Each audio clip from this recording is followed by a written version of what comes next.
Hi everybody, welcome back to my YouTube channel where we talk about all things plants and a little bit of lifestyle. Sorry, I'm squinting. The sun is totally in my way, but otherwise I would be totally in the shadows. So filming outside, first time for everything. It's a little bit squinty.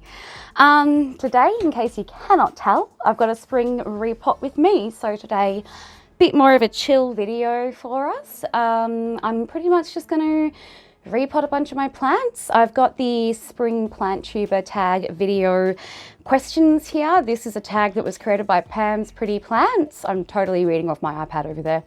I've got my iced tea. I learnt the hard way to not repot plants with an open glass, so we have a straw. And I've just got 2 bags of the Twinings cranberry and pomegranate. You don't need to use the expensive teas that say they work in cold water. All herbal teas work in cold water. So let's get into it. There are so many here, it's hard to know where to start, but I'll start with the one I've been most excited about. So this is one of the plants that I got from a little plant haul with from Sammy Jane's SJ's Plant Hotel. She's my friendly neighborhood plant dealer. So this is the Begonia Rex Kotobuki. It is incredible. Look at those pink metallic leaves. So we're going to rather appropriately pot her up in a pink and gold metallic pot plant that I make and sell, by the way. So the links for all of the things that I sell are down below.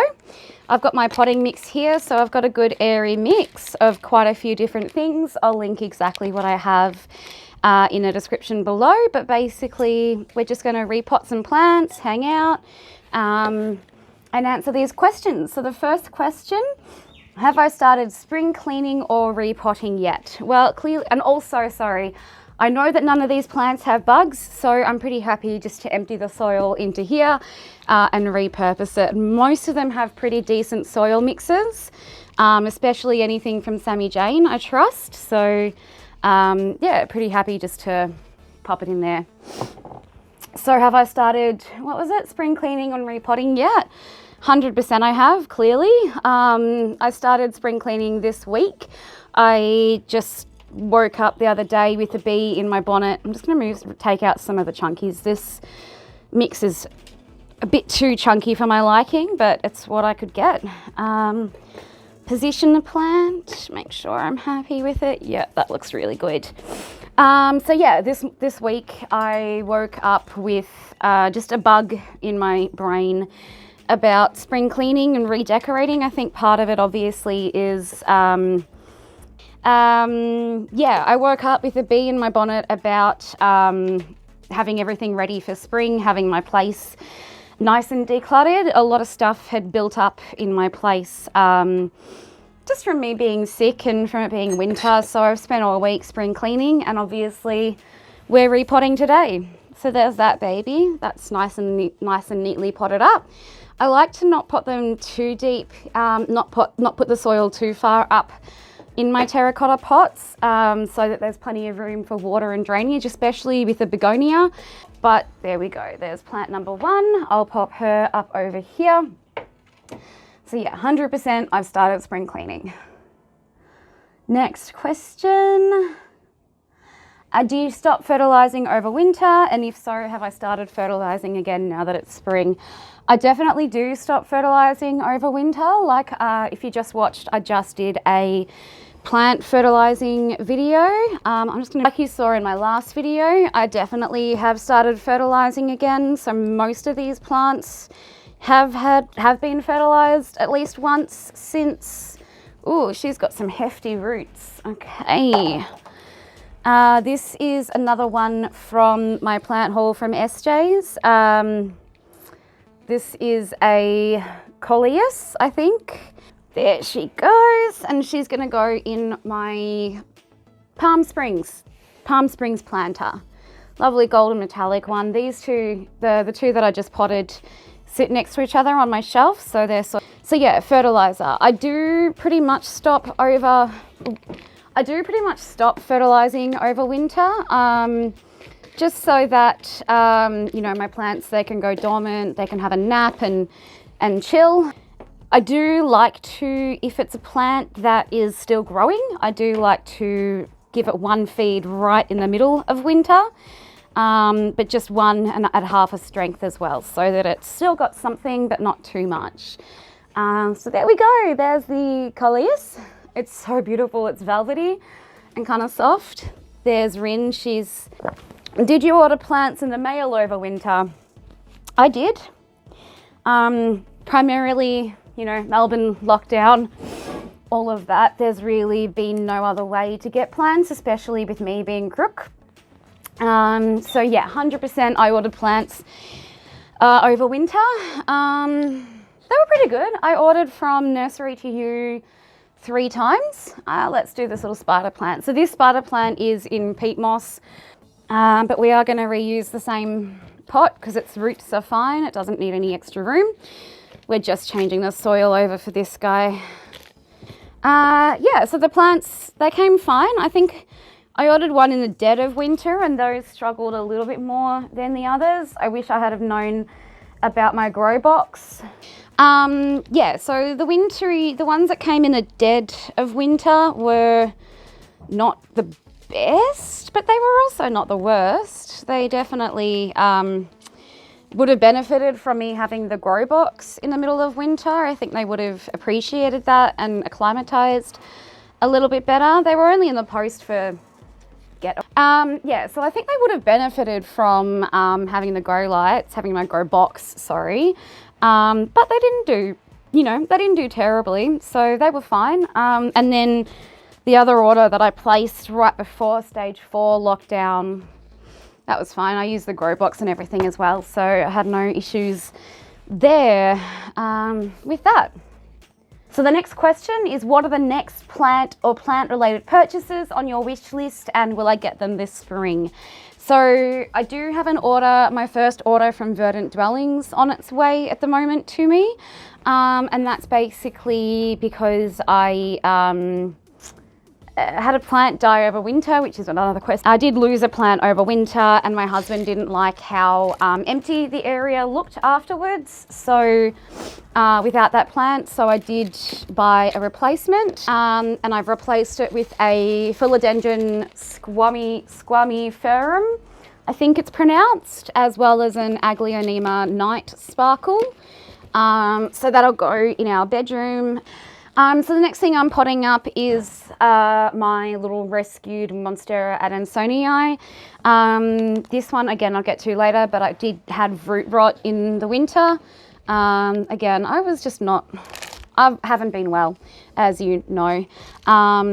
So some of my plants did get a little bit neglected and I managed to mostly save this in time, and I'm just going to take out the bobby pins. Mostly saved it in time, so I cut it right back, propagated a bunch of it. Yeah, so this is the base of my Adansonii. He's doing really good now. He's recovered from his root rot, I think. And we'll repot him up with the rest of the cuttings. So yeah, I've got the, what did I say? I got the philodendron squamiferum. Sorry, I'm being really crappy at eye contact this time. It's just the sun is shocking. And then I also have on my, ooh, that was really moist. Also on my wish list, here's the cuttings that I've rooted up. You can see this one doesn't have too much rootage, but this one's got huge amounts of roots. So I'm pretty confident that this one will survive. Not as confident about the other one, but we shall see. So I don't have too much else on my wish list that I'm planning getting anytime soon. Only because on my wish list I've got things like the philodendron gloriosum because I'm a white girl, and a couple of more rare sort of plants. But having said that, in 4 weeks time I've got my last chemo round.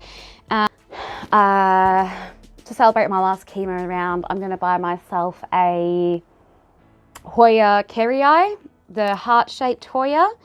I'm going to buy myself that, and yeah, that's definitely on my to-purchase list. Yeah, and when I'm in remission, I'm kind of debating getting myself a Thai constellation Monstera deliciosa. There we go, that's much better. Beginning to be a much fuller Monstera adansonii. But yeah, that Monstera is gonna grow now. He's gonna form my plant waterfall in my bedroom, and that's gonna be amazing. So that's that one. And yeah, those are the plants on my list, and I probably will get majority of them in spring. Did I have any life-saving tips, tricks, or tools that save my plants and help them survive winter? 100% hydrogen peroxide. A couple of my plants, when they looked a bit sad, I gave them a hydrogen peroxide bath, and pretty much all of them turned around. So yeah, I absolutely love hydrogen peroxide. I will do a video on it coming up shortly. It's a bit of a plant tonic, and it really just helps boost growth, kills anything that might be in them. So if you've got root rot, it'll kill the fungus that root rot is. Yes, so hydrogen peroxide was the biggest one, and then my moisture meter, of course, making sure, you know, my plants, they overwinter. They took some of them took 3 or 4 weeks to dry out. So yeah, definitely keeping an eye on the moisture really helped make sure that only one of my plants got root rot this year, and I'm really pleased with that. That was something I lost. This was my second winter with plants, and oh my God, they're so pretty. This is my second winter with plants, and I only, you know, began to lose one with root rot, but I knew what it was and quickly fixed it with hydrogen peroxide. So I'm really happy about that. Do I put my houseplants outside for the summer, and will I this time? No, I do not. Primarily because what you are seeing is the extent of my outside. This is my balcony. Like I've said before, I'm in it. This is my philodendron silver sword from nursery to you. I think when I got it, it only had the 3, maybe 4 leaves. It's just growing like mad. So it's time to give him a bigger home. And this was going to be a gift for someone at Christmas time, but he's now mine. And I don't feel any guilt. I love him. So yes, what was the question? Do I put my plants outside? No. This is a west-facing balcony, and the only plants that survive summer out here are fake ones. So I have a fake croton and a fake parlor palm. I always get that wrong. So I really hate the idea of it. So I just invested in it, and we'll have it for years.